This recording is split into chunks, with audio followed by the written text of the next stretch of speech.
Hello and welcome to Jazz Tonight. I'm Michael Jacobi, executive producer of Jazz on the Plazz and host of Raising the Standards on KCAT Radio in Santa Cruz. Welcome to our 15th season of Jazz on the Plazz, and welcome, as I say, to Jazz Tonight. Sponsored this season, we're delighted to welcome them by O'Connor Hospital, a part of Verity Health, and we'll tell you more about the good folks there in the moments to come. Opening this season, kind of a double threat, and I'm delighted to say hello to him, Antonia Bennett and my old buddy Nestor Torres. How are you, pal? Delighted to be Good back to in see Los you. Gatos. Well, this is your third visit here, right? Indeed it is, yes. And apparently the statute of limitations ended and we were able to get you back. Absolutely, yes. Fortunately, thanks to your making that phone call that you did. I worked on that. It was really wonderful, and so that's why I'm here, because I owe you that favor. You're taking advantage of that. Welcome to Los Gatos. You're a Southern California girl, but you've spent some time up here. Oh, yes. Yeah. We've done a couple of wineries up here with my father. I came up and opened a couple of shows for him up here over the years. Well, you're obviously, folks know that your dad is the great man, Tony Bennett. And I had heard you work, but I'd never seen you in person. And a few months ago, we saw your dad in San Jose, and you opened for him. No easy task. But I must say, while maybe you didn't steal the show, you certainly grabbed part of it and made it your own. Thank and it you. was a very special evening. And during the, and by the time this show runs, Jazz on the Plazz opening would have already been over. But I pointed out, I mean, it's a marvelous thing to have a famous name. It's a two-edged sword in a way, but it doesn't make you a jazz singer. To become a jazz singer, you have to have talent. You have to have timing, and you have to have, I've always believed, kind of an old soul, that you embrace things perhaps the rest of the world doesn't embrace. It's true of the Nestor kid over here, and it's true of you. And I want to say that your talent is just, I mean, it's great. Don't get me wrong. It's okay to have the last name. And it's good to have your wonderful dad, but you're a special treat on your own. Thank you. That having been said, what is your dad? Now, you grew up in Puerto Rico, right? That's correct. I was born and raised in Puerto Rico. Right, okay. Because you're a Puerto Rican flautist.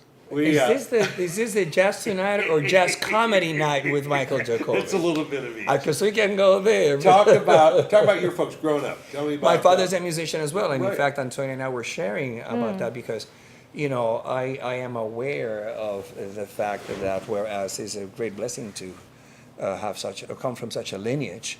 I mean, Antonia, she's royalty in a sense, you know, when it comes to the jazz world and as vocalist.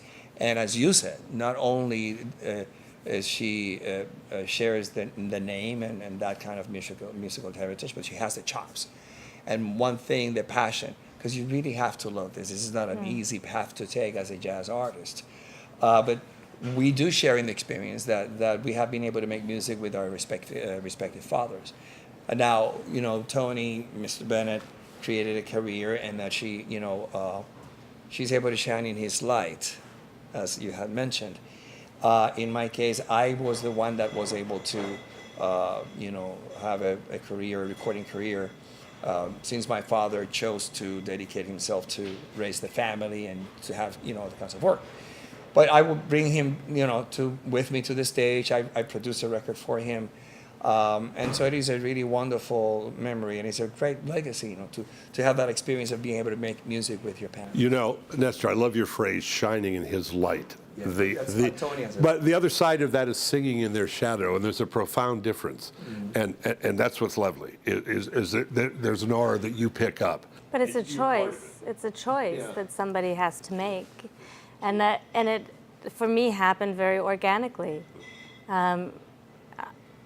I mean, I don't know what it's like to be anything other than Tony Bennett's daughter, or, you know, if I was to compare it to, well, what would it be like to be somebody who's not a celebrity's daughter? I have zero experience. I can only imagine what that would be like. And so instead of thinking about that too much, it doesn't bring me anything. I choose to just take what I can take from it and learn. We're all here for different reasons, to learn different things and life lessons. That's what life is about. And But was there a conscious decision, or was there an epiphany at some point? I mean, were either of us taken to the career kicking and screaming, or was it just, I'm doing it, and this seems like, because your brother's is in the record business, right? So, I mean, obviously singing or getting into the music side wasn't the only choice. Or maybe it was, in your mind. It wasn't the only choice, but it was the only choice for me. Right, okay. You know, that's the thing. As you said, it's not necessarily the easiest career path, and you have to kind of be made up of a different kind of personality to want to be in a position where you're not certain of where things are coming from or how things are going to work, and you have to make your own way. I mean, that's a different kind of personality. Some people don't want to do that, and that's perfectly beautiful in itself too. You have to know yourself, and definitely as a musician you start to really know yourself, and you start to learn a lot about a lot of different kinds of people because you travel so much and you meet so many different people from different places. And then in the end it's like, well, you have to like decide to enjoy your life. You know, I mean, what's the alternative, right. You know? Now, Nestor, talk a little bit about growing up with, your dad's a musician. Your mom, I mean... No, my mother, she's an educator and was involved in in her father's or my grandfather's business. Okay. So she came from that side. And I'm involved with education as well. And I don't know why you have not invited me to be part of any kind of educational system here. Even as we speak, I'm criticizing myself. But no, I enjoy very much working with young folks, and so I got that from my mother as an educator. But it happens though that my father, although it was I who was able to develop a career as an instrumentalist at a very public level, my father was the nephew of a very famous Puerto Rican singer. Her name was Ruth Fernandez. And she was a pioneer. She was like the first black woman to enter through the front door of the casino in Puerto Rico. She was renowned the world over, the first black woman to sing, at the Metropolitan Opera. So we do come from that now. The interesting thing that there's always, there's that other side. She, by virtue of being a pioneer as she was, that is a bit of a burden that one carries. And my father had to deal with the consequences of that. I, as a result, was able to understand many things of the difficult life of a public person, of a personality or a famous person. But you said something very, very profound, very meaningful, and very simple, which is, it's really about becoming happy. It's about enjoying your life. And there is a tendency to think, both artists, I think, maybe not so much now, but at one point, if you wanted to be a really great artist, you had to be a suffering, struggling artist. Or the public has a perception that, artists are special because they have this life with their eccentricities. And in the end, we're all human beings. And we all enjoy, it's about becoming happy and being fulfilled. And having the mission, the opportunity to share this gift that we have. Yeah. And for that to become our mission, and to do that, and for that to bring us joy as we bring joy to others. Well, as you say, and needless to say, you're not the first jazz player to work with young people and offer to work with one. But that's what's interesting, and I've often said this about the genre that we all love, is that you can take a young rock musician and mention the name Buddy Holly or Bo Diddley, and they'll have a blank stare. But you take a young jazz player and mention Lester Young or John Coltrane. Mm-hmm. That's another world. We talked about and kind of talking about the old soul. I mean, you grew up. You do the American Songbook was right up there with the first tunes you learned. Yeah, those are definitely. I mean, I watched a lot of old movies, and I learned. My mom was with Gene Kelly for a lot of years, so he was a big influence on me, and I was surrounded by music and dance and theater and art from all levels, and I was very lucky to be exposed to all of that. We're talking with Antonia Bennett Nestor Torres here on Jazz Tonight. We're going to take a quick break. I want to take a minute, first of all, again, to thank our new sponsor for this year, O'Connor Hospital, a part of Verity Health. And a reminder is, as you're seeing this, unfortunately, will have missed the show that has already happened as we've opened, and it's going to be special. I have no doubt of that. I'm very excited about that. But also a reminder that you can help keep jazz alive on your own level by taking a moment to pick up a jazz card, to get involved in donating to us during the series itself, and also to come to our gala, which is on July 25th, featuring the wonderful Herb Alpert and his wife Lanny Hall. Go to jazzontheplazz.com to find out more. Now let's hear a word from that sponsor. At O'Connor Hospital, we're restoring health together, step by step together, because care is better together. O'Connor, together in health. Welcome back to Jazz Tonight with Antonia Bennett and Nestor Torres, who are opening. And the word opening is important to me. You need to know that. Over the years, we've had some pretty heavyweight folks open, and it means the world to me that I choose just the right people to set the standard and to raise the bar, and it's going to be up there after you guys. So I'm delighted you're here. We, for Jazz on the Plazz, starting about, I don't know, 5 or 6 years ago, I had the idea of doing kind of a themed tribute to people, which doesn't mean we do all of their music, but we have done in the past Cole Porter, we've done Ellington, the Gershwins, we've done Sinatra, the 100th anniversary. We'll be doing your dad soon. But we're doing Billie Holiday this year. Billie Holiday, blessed by angels, tormented by demons. An amazing woman in terms of the effect that she's had on so many singers, and equally astounding to me, so many instrumentalists. Talk about your impressions of her. Well, you know, actually I was telling Nestor yesterday that I had been exposed to a lot of Mildred Bailey when I was a kid, and Mildred was a really big influence of Billie's. And then when I got to college, people started to say, "Oh, you sound a little like Billie Holiday." And I thought, "Oh, that's strange." Even though I knew who she was and I had listened to her records, I wasn't listening to her as much. And so then I started listening, and I realized, you know, my dad's biggest influence, one of his biggest influences, was Billie Holiday, and I listened also to a lot of Mildred Bailey, and so as an effect, I had been touched by her. So, and I think this happens to a lot of different musicians and artists. We hear an artist through several different artists. They transcend, and so many different people start to pick up something when somebody does something really special that Billie did, because Billie could sing the saddest song, and she could do it with a wink and a nod and a smile, and there was like a beauty and a charm to the pain. And she somehow had a way that even with all the pain, she kept it light and sweet, and also with the full meaning and range of emotion. Where do you go with that, you know? The aspect of being able to present or express pain and sorrow in a way with a wink and a smile, in a sense, is just now I realized that may be part of, or a great part of Billie Holiday's influence and impact, in that she was able, through her style and through her singing, to convey life itself. Many of us think that life is, you know, we are here to suffer because life is too hard.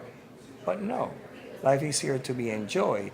And as part of life joys, there is that pain and that, you know, that sorrow.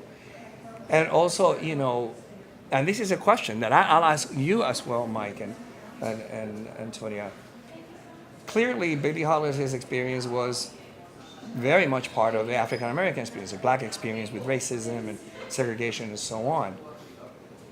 Where is the universality in that? Because there's a certain universal feeling or universality about her music and her style, her presence, that transcends, you know, barriers of race and gender.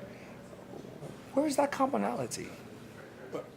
Go ahead. I think it's really a simple thing. We all feel pain, we all feel hurt, we all want to be accepted. we all want people to like us.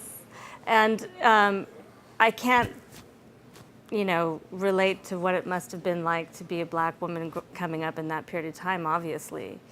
But I think, again, back to the thing of how she made things light, she found the way to just uplift people. Yes. Take that pain and to uplift people. And I think that that's something that, as a human being, we should all be for one another. We should all be trying to uplift one another and help each other to learn, to think with our own minds. I think, suffice to say, the blues is not a color. And the universality of sadness, of hunger. It doesn't matter if you're starving to death or just hungry. Hunger is, obviously there are levels, but it's still how you relate to that. And, people say, well, the blues is an American art form. No, it's not. You can have chants that are singing about what's wrong with the world and what's negative. So, my father-in-law is a Holocaust survivor. Oh, really? Oh, okay. And he finds the way to communicate to well, first he speaks about 6 languages, but he would, even if he didn't, he would find the way to communicate with people. And I think that that's really what Billie Holiday, sometimes when you go through great suffering, you do have another level of compassion for people. Absolutely. And so you're able to express your emotions and feelings in a much clearer way. Yeah. And some people don't feel things as strongly as others. And I know that I always look to artists to make me feel something. That's the most important. It's really great when you hear a singer or a musician and they have the chops and they have the sound and the feeling, and they have it all there. But if I had to choose one to the other, I just want you to make me feel something. Yes. Well, we are about to do just that. And speaking of the chops and the sound, we will take a quick break and come back, and you guys are nice enough to do a number for us. This is Jazz Tonight. At O'Connor Hospital, we're shortening your wait time. Because in an emergency, every minute counts. This is our commitment to you. O'Connor Hospital, together in help.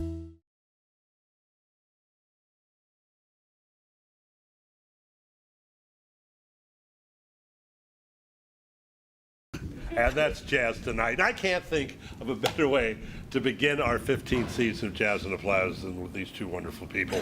And with you folks and our new sponsor. We hope to have them for many years to come.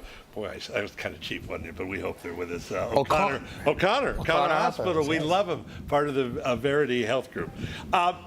Also, I want to thank the good folks at KCAT who go the extra mile to make this show so special, to Lou and Diana, our studio audience, and as I say, to all of you for helping keep jazz alive. Antonia, what are we going to end with? No more blues. No more blues? That's all right. No more blues. We've Chega written de words saudade. down here. You're going to be fine. Chega de And saudade. Nestor, Yes. you are the perfect sideman. Thank I need you. Delighted to be. You never know. Another 10 years will go by and we'll see Nestor again. Oh. That's Jazz Tonight. Give it to him. Here we go.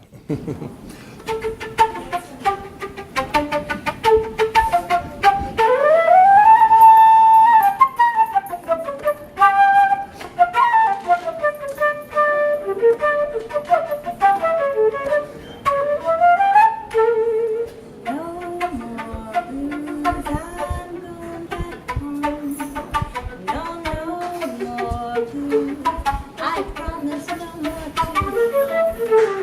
Home is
with wandering, through with squandering.